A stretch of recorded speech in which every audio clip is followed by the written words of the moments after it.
नमस्कार, आप देख रहे हैं बिहार तक। मैं हूं आपके साथ सुकन्या सिंह।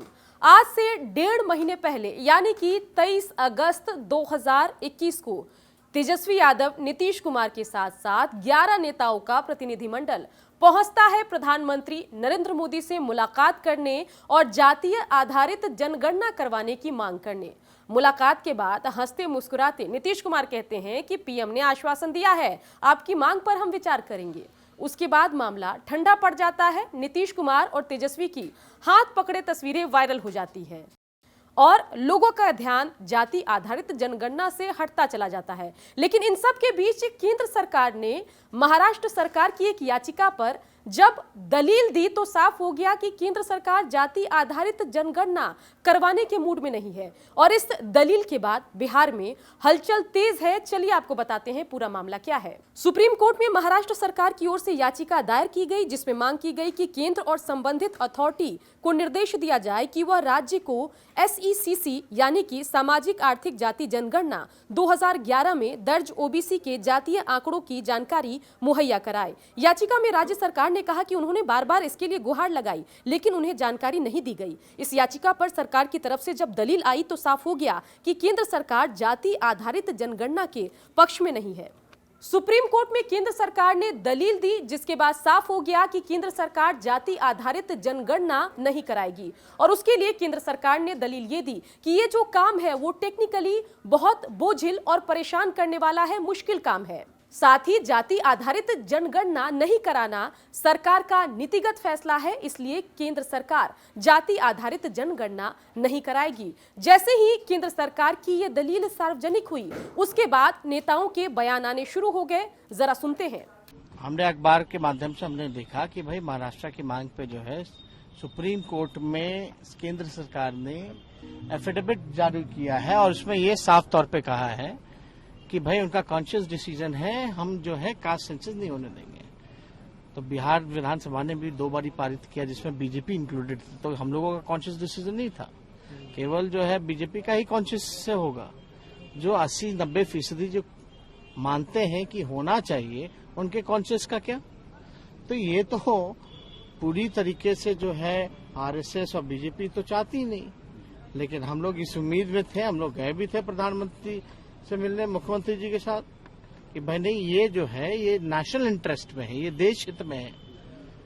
इससे पता चलेगा कि भाई रियल पिक्चर क्या है और आपको आसानी होगी कि बजट का पैसा कहाँ खर्च करना है। स्कीम्स जो है, नई योजनाएं जो हैं, उन लोगों जो जरूरतमंद लोग हैं उनके लिए लाया जाएगा। जातीय जनगणना में जो आंकड़े हैं वह संभव नहीं है। कर्नाटक ने अपनी गणना की है, उड़ीसा ने अपनी जातीय जनगणना की है और प्रत्येक राज्य स्वतंत्र है। लेकिन केंद्र के पास जो डाटा है और केंद्र ने जो आंकड़े जमा किए थे, वह गरीबों का कल्याण कैसे हो, गरीबों के लिए हम किस तरह से योजनाएं चलाएं, और उसी के साथ यह डाटा किया गया था। लेकिन जब 4,28,000 जातियां पाई गई, तब इस पर जो हमारे नीति आयोग के थे अरविंद पनगड़िया जी, और वो टीम में इसलिए यह निर्णय हुआ कि यह केंद्र के द्वारा जनगणना संभव नहीं है। बाकी कर्नाटक और उड़ीसा सामने सरकार की तरफ से कहा गया है, निर्णय क्या करेगी केंद्र सरकार, ये अलग बात है। निर्णय तो हुआ नहीं।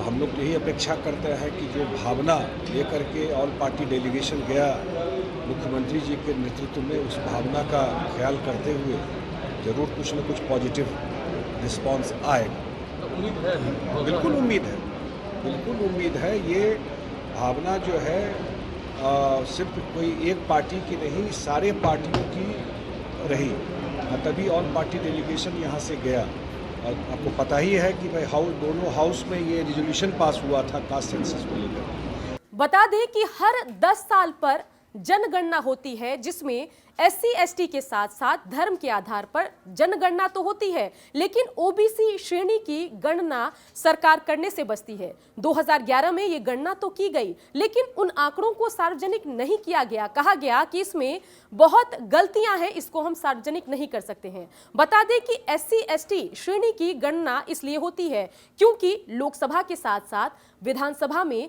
SC/ST कोटे की सीट आरक्षित होती है और उन सीटों को चिन्हित करने के लिए SC/ST की संख्या जानना जरूरी होता है। और जाति आधारित जनगणना जब होती है तो उससे SC/ST के आंकड़ों की जानकारी मिलती है और उसी आधार पर SC/ST की रिजर्व सीटों को चिन्हित किया जाता है। साथ ही आपको बता दें कि केंद्र सरकार के साथ साथ राज्य सरकार जो SC/ST है उनको अपनी योजनाओं से जो फायदा देती है उसका आधार भी जाति आधारित जनगणना में SC/ST की जो संख्या होती है वही होता है। जब केंद्र की दलील से साफ हो गया है कि केंद्र सरकार जाति आधारित जनगणना करवाने के पक्ष में नहीं है, अब देखना होगा कि बिहार के नेताओं का इस पर क्या रुख होता है। साथ ही ये भी अहम होगा कि क्या बिहार सरकार अपने स्तर पर बिहार में जाति आधारित जनगणना करवाती है या नहीं, और इस दलील के बाद JDU और BJP के रिश्ते क्या करवट लेते हैं ये भी देखना अहम होगा। बिहार की खबरों के लिए आप देखते रहिए बिहार तक।